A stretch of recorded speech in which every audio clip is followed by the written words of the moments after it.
بسم الله الرحمن الرحيم. اللهم صل على سيدنا محمد وعلى آله سيدنا محمد وبارك وسلم. اللهم صل على سيدنا محمد وعلى آله سيدنا محمد وبارك وسلم. اللهم صل على سيدنا محمد وعلى آله سيدنا محمد وبارك وسلم. الحمد لله وكفى وسلام على عباده الذين اصطفى. أما بعد، أعوذ بالله من الشيطان الرجيم. بسم الله الرحمن الرحيم. قل هو الله أحد الله الصمد لم يلد ولم يولد ولم يكن له كفوا أحد. صدق الله العظيم.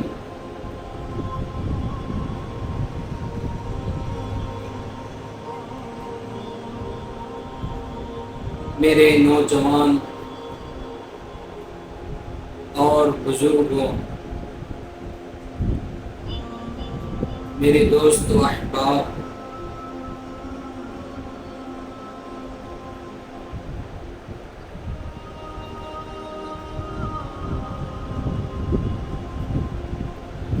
اللہ رب العزت کا بے پناہ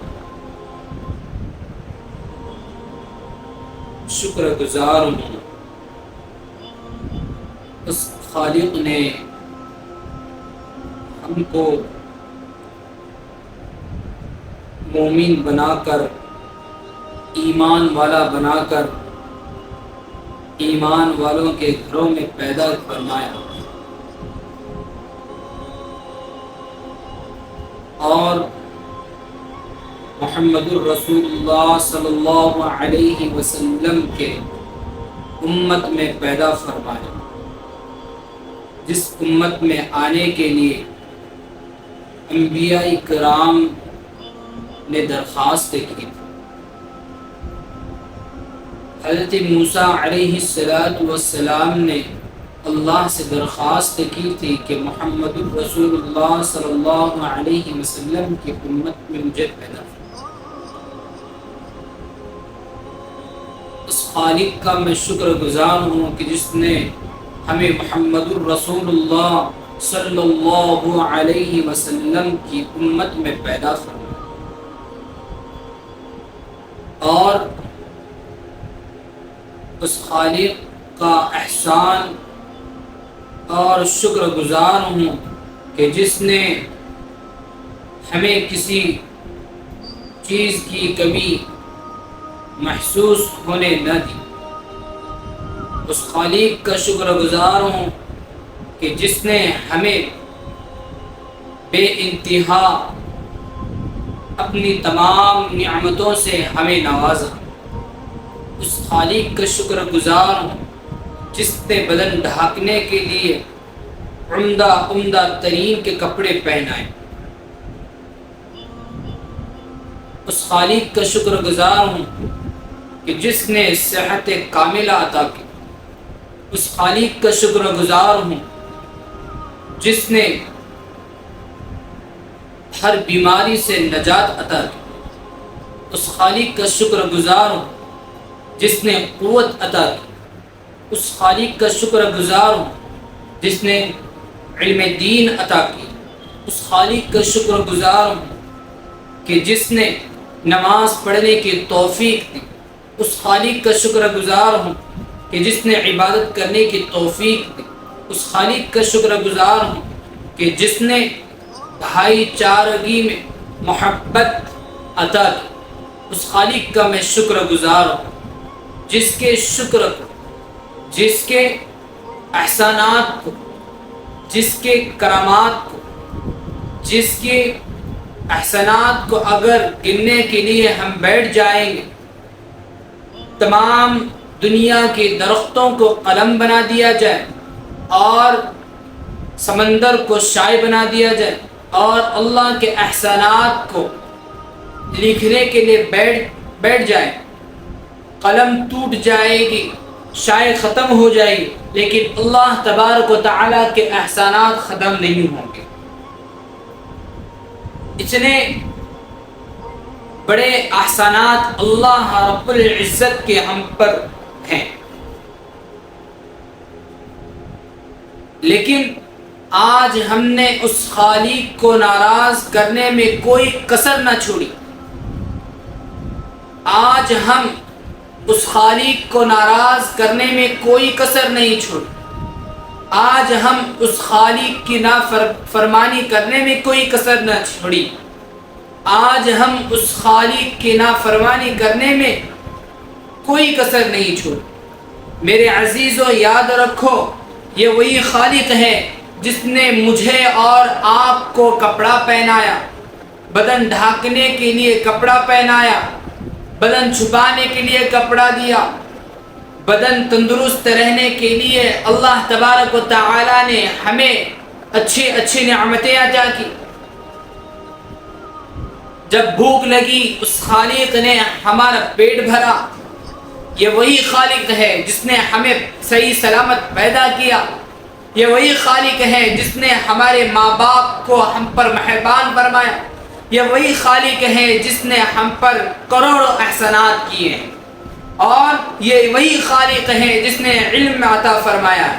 یہ وہی خالق ہے جس نے ہمیں پیاس بجھانے کے لیے میٹھا پانی عطا کیا۔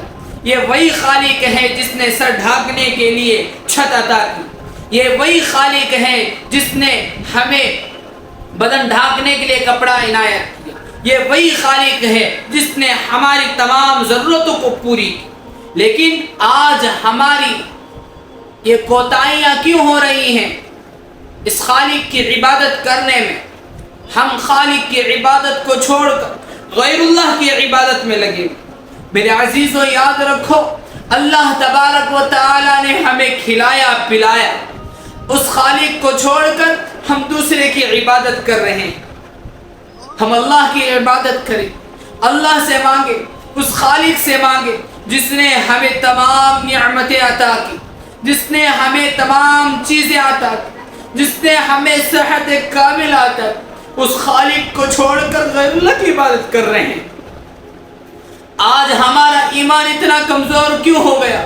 اس خالق کو ہم نے آج کیوں چھوڑا جس خالق نے ہمیں ہر چیز عطا کی، جس خالق نے ہمیں ہر چیز عطا کی؟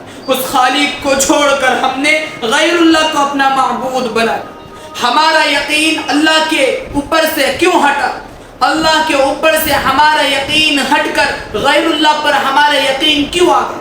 میرے عزیزو، یاد رکھو، یہ غیر اللہ سے کوئی چیز نہیں ہوگی۔ یاد رکھنا، یہ تمہاری عبادتوں کو، یہ تمہاری دعاؤں کو قبول نہیں کرے گا، یہ تمہاری ضرورتوں کو پوری نہیں کرے گا۔ یاد رکھو، تمہاری ضرورتوں کو پوری کرنے والا، تمہاری عبادتوں کو پوری کرنے والا، تمہاری عبادتوں کو، تمہاری نمازوں کو، تمہاری دعاؤں کو قبول کرنے والا ایک ہی واحد ذات ہے، وہ اللہ ہے، وہ صرف اللہ ہے۔ یاد رکھنا، میرا یہ پیغام یاد رکھنا، اللہ کو ناراض نہ کرنا۔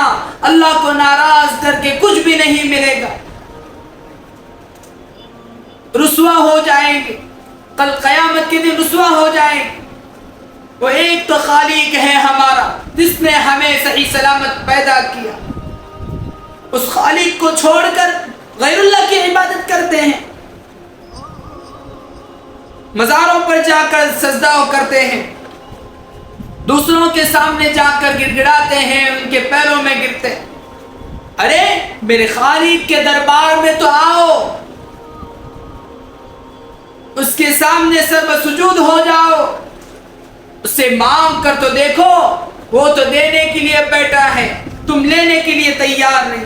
میرے عزیزو، یاد رکھو، اللہ اللہ اللہ ہے، اس سے ہی مانگنا ہے، اس کے علاوہ کسی کے سامنے سجدہ نہیں کرنا، کسی کے سامنے ہاتھ نہیں پھیلانا، کسی کے سامنے نہیں گڑ گڑانا، کسی کے سامنے اپنی جھولی کو نہ پھیلانا۔ یاد رکھنا، اللہ ہی تمہاری ضرورت کو پوری کر سکتا ہے، اس خالق کے علاوہ تمہاری ضرورت کو کوئی پوری نہیں کر سکتا، میں بھی تمہاری ضرورت کو پوری نہیں کر سکتا، انسان، کوئی بھی انسان تمہاری ضرورت کو پوری نہیں کر سکتا۔ دنیا میں ایسی کوئی ذات نہیں کہ آپ کی ضرورت کو پوری کر سکتے. یاد رکھنا صرف آپ کی ضرورتوں کو پوری کرنے کے لیے ایک ہی خالق موجود ہے جو واحد ہے. ان اللہ علی کل شیء قدیر، جو ہر چیز پر قدرت رکھنے والا ہے. یاد رکھو تم میں سے کوئی ایسا ایک مرد بھی پیدا نہیں ہوا ہے جو کسی چیز پر قدرت رکھ سکے. یاد رکھنا کوئی تم میں ایسا پیدا نہیں ہوا جو ہر چیز پر قدرت رکھ سکے. یاد رکھنا اللہ ہی ہے وہ واحد ذات جو ہر چیز پر قدرت رکھتا ہے. قرآن کیا خوب انداز میں کہہ رہا ہے، ان اللہ علی کل شیء قدیر، بے شک اللہ ہر چیز پر قدرت رکھنے والا ہے. اللہ ہر چیز پر قدرت رکھنے والے. اس کی ربوبیت میں کسی کو شریک نہ کرنا. وہ واحد ہے، وحدہ لا شریک ہے، اکیلا ہے، اس کا کوئی شریک نہیں. میرے عزیزوں، اپنے خالق کو چھوڑ کر غیر اللہ کے پاس کیوں جا رہے ہو؟ اپنے ایمان کو کیوں کمزور کر رہے ہو؟ ہمارا ایمان اتنا کمزور ہو گیا کہ ہم جس خالق نے ہم کو پیدا کیا، ہر چیزیں عنایت کی، اس خالق کو چھوڑ کر دوسرے کی عبادت کر رہے ہیں. یاد رکھو کل قیامت کے دن جانے کے بعد افسوس کرنا پڑے گا. توبہ کر لو، اللہ سے توبہ کر لو، معافی طلبی کر لو، معافی مانگو اللہ سے. اللہ ہر گناہ کو معاف کر دیں گے سوائے شرک کے. اللہ کو شرک پسند نہیں ہے. میرے عزیزو یاد رکھو، ایک ماں کی محبت ہم دنیا میں دیکھتے ہیں. دنیا کی ماں اپنے بچے کو آگ میں جلنا پسند نہیں کرتی. وہ خالق جو 70 ماؤں سے زیادہ محبت کرنے والا ہے، تو وہ آپ کو کیسے جہنم میں جلتا ہوا دیکھے گا؟ توبہ کرو، یہ مقام توبہ کرنے کا ہے، یہ رونے کا مقام ہے. میرے عزیزو یاد رکھو، اللہ سے دعا مانگو، توبہ کرو اللہ سے. کسی کو اپنا معبود نہ بناؤ سوائے اللہ کے. وہ ایک خالق ہے، اسی کی عبادت کرنا. اللہ ایک ہے جو پوری کائنات کا مالک ہے. الحمدللہ رب العالمین، تمام تعریفیں اس خالق کے لیے ہیں جو دونوں جہاں کا پالنے والا ہے، جو دونوں جہاں کا رب ہے. مالک یوم الدین، جو روز جزا کا مالک ہے. ایاک نعبد و ایاک نستعین، ہم اسی کی عبادت کرتے ہیں اور اسی سے ہی مانگتے ہیں.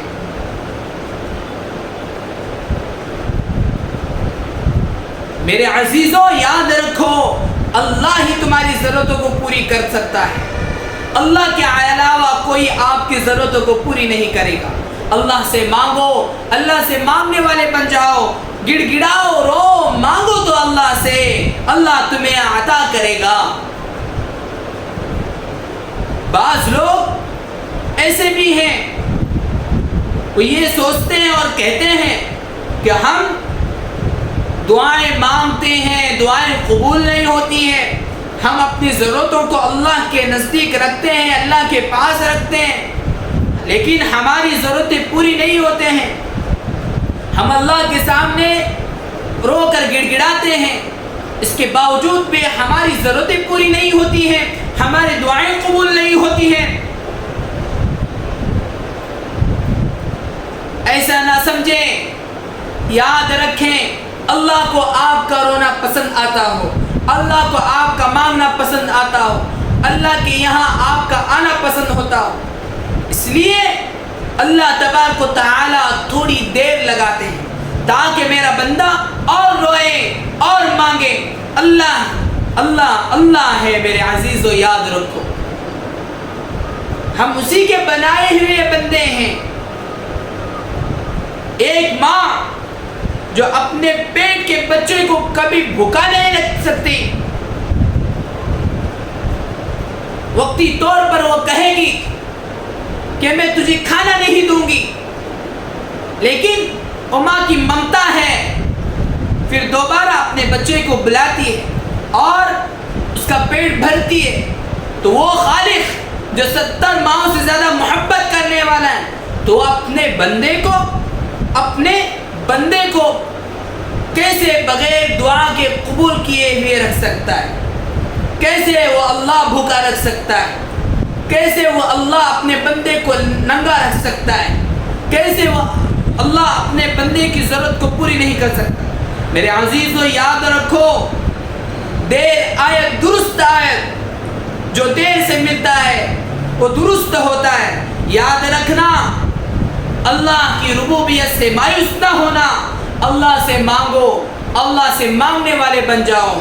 دیکھو اللہ تمہاری ضرورتوں کو کیسے پوری کرے گا۔